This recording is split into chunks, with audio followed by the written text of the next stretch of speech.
definitely faced a lot of obstacles being a female in sport, and it was definitely not easy. But I think having very supportive parents, my parents themselves have been sports people, so they Mhm. kind of understood the importance of sport in a child's life, and they also understood that that was my passion, and they never stopped me from doing. But every now and then, there would be relatives or their friends coming in and telling them to be a girl, especially, and swimming is not a very well recognized sport. There's no opportunity in swimming.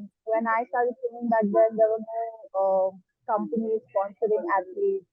There Right. wasn't any financial support from the government. And also, there was a misconception, and there still is a misconception, if you're a female in sport and you have to strength train, you have to lift weights, and that's going to make females look manly and bulky, and Mhm. they're going to have extremely broad shoulders, and that's not considered very feminine, even in today's time, even though we're in 2024 and it's gotten so progressive.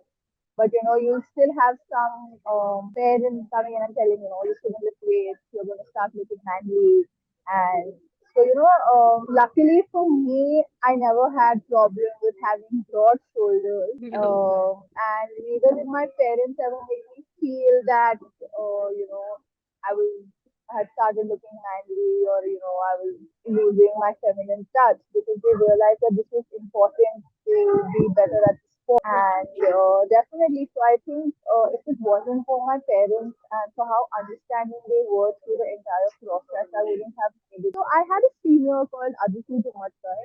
She Okay. was 5 years older than me. We used to train together. Mhm. And as a kid, I would always look up to her because she was the fastest swimmer at our pool. So, Mhm. she was like my first inspiration. And then, I got promoted into the senior batch and I started training with her. Eventually, I started competing with her. So, she was one of them. And I would definitely say Sanya Mirza Mhm. because, she set a benchmark in tennis, of course. So, but generally, to set a benchmark for a lot of women who are involved in sports or who want to get into sports, who redefine things even after getting married, uh, after having a child. She's one of the best tennis players in the world. And that just goes to show that women can literally do anything, uh, whatever they set their minds to, and it doesn't have being married or having a child is not an end to their sports career. Yeah. So I think Sanya Mirza was a very big inspiration to me. So I would like to believe that swimming has come a long way from Mhm. from when I started.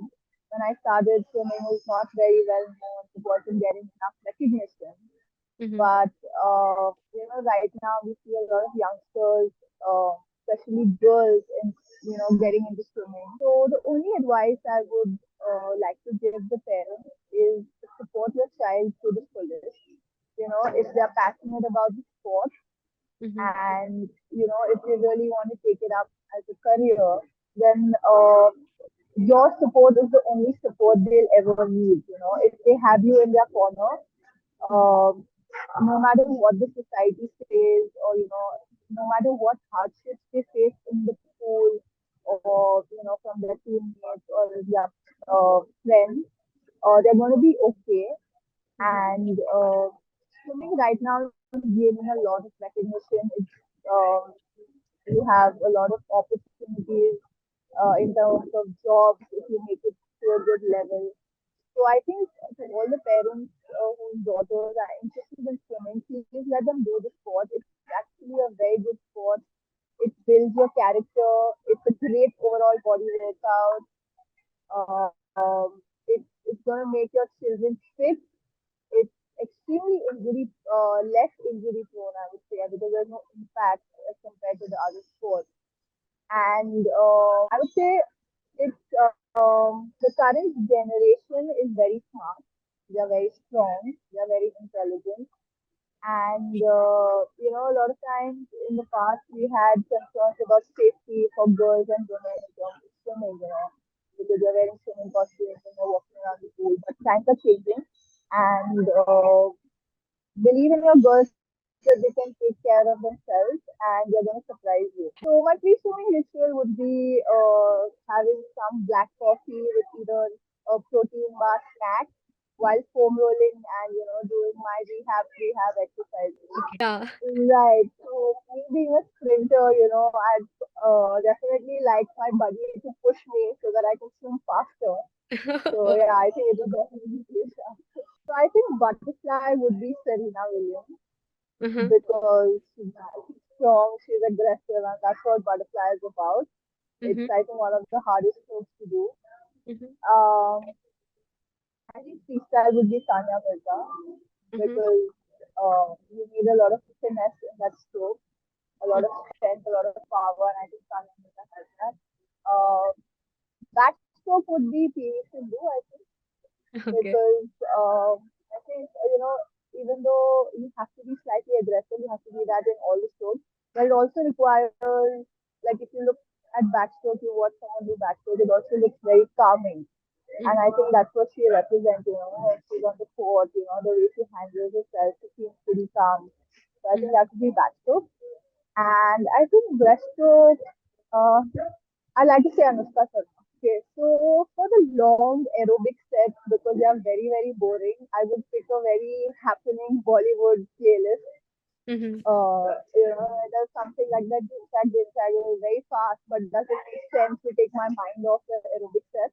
Mm-hmm. But if it's something like a sprint workout or it's like something like a race-based training, then I would pick something, one of the soundtracks from the Rocky movie, Okay. because they're gonna constantly keep inspiring me. Okay, so there's no swimming movie, but I think my favorite sport movie would be Mary Kom, banana and or a protein bar, Okay. outdoor pool. Avoid it. I don't like it at all. Okay. So I have two. One is if you have a lane, you have a chance. So no Mm-hmm. matter if you qualified in lane 8 or lane 7, as long as you have a lane, you have a shot at giving your best and even finishing at the podium. And the second one is don't watch the clock, Mm-hmm. but do what it does. That's keep going. So all you have to do is keep going. That was